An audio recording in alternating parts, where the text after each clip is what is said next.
No soap radio. It's a prank that consists of making a punchline at the end of the joke that has no relation to the body of the joke, while the comedian pretends that it does by laughing. And if the other person starts laughing along, the comedian asks him to explain the joke, making him feel embarrassed. Anti-humor. It's a type of alternative humor that causes laughter because of the surprise generated by the lack of a punchline or joke at the end. A famous example of this is the Shaggy Dog story, which consists of telling an extremely long story without delivering a punchline at the end, which leaves the audience confused at first. Sarcasm. It's characterized by saying something but meaning the opposite in a witty way, and it's usually used to express disdain, mockery, or criticism. It's understood through the tone of voice and the context in which it's used, as focusing only on the actual words may not be sufficient to understand the underlying irony. Sarcasm is mostly used in informal conversations. Slapstick. Also called physical comedy. It's usually full of physical violence, both real and simulated, with the intent of creating laughter in the audience. This type of humor involves the creation of embarrassing, painful, or humiliating situations for those involved, and it's one of the only types of humor that can be enjoyed solely through vision, given its physical nature. White humor. It's the most innocent type of humor, as it's free of offensive content, and it doesn't require mockery of someone or any form of humor that may hurt other people's feelings. It's mostly targeted towards kids and teenagers, as there are neither insults nor bad intentions. Dry humor. It's a type of inexpressive humor, which consists of saying something funny without using body language and delivering the jokes in a straightforward style with a serious intonation. Its best characteristics are the brevity, precision, and wit of the observations, which contrast the lack of emotion of the comedian. Black humor.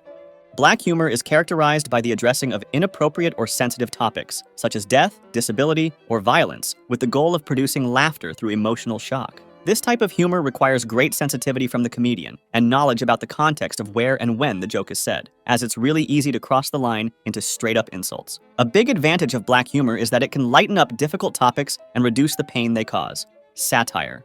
It's the use of humor and exaggeration to criticize and expose a situation, and it's usually used in contemporary politics to explain social injustices through irony. Satire can come from actual disapproval from the comedian, or it can be simply used as a way to have fun. Surreal. It's characterized by its lack of logic and coherence, and it can be one of the hardest types of humor to use, as the comedian needs to find a balance between total nonsense and surreal humor. Green humor. It's sexual humor, both implicit and explicit, that has a vulgar nature and bad taste, which creates laughter from embarrassment. Of course, the most explicit jokes are targeted towards an adult audience, and it's one of the most universal types of humor, as it can be understood by every social class. Grotesque humor.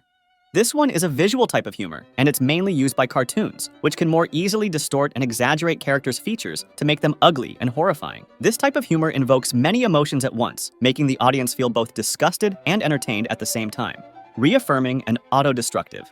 These two are both types of self-irony, but they have different meanings. Reaffirming humor arises from the need to laugh at oneself in a healthy way, especially in adverse situations, to lighten up the mood. Auto-destructive humor, on the other hand, is self-deprecation, or used as a punishment for oneself, and it can be a sign of low self-esteem. Observational. It's based on common aspects of everyday life, and it's one of the most used types of humor in stand-up comedy. The comedian makes an observation about something that is common enough to be familiar to their audience, but not commonly discussed, usually using phrases such as, "Have you ever noticed that?" Insult comedy. Insult comedy consists mainly of offensive insults, usually directed at other performers or at the audience, especially toward hecklers. It can be both improvised and structured, with comedians holding what are called roasting sessions. Shout out to these guys who are the first patrons that support my channel. You can end up on this list as well. Check out the link in the description.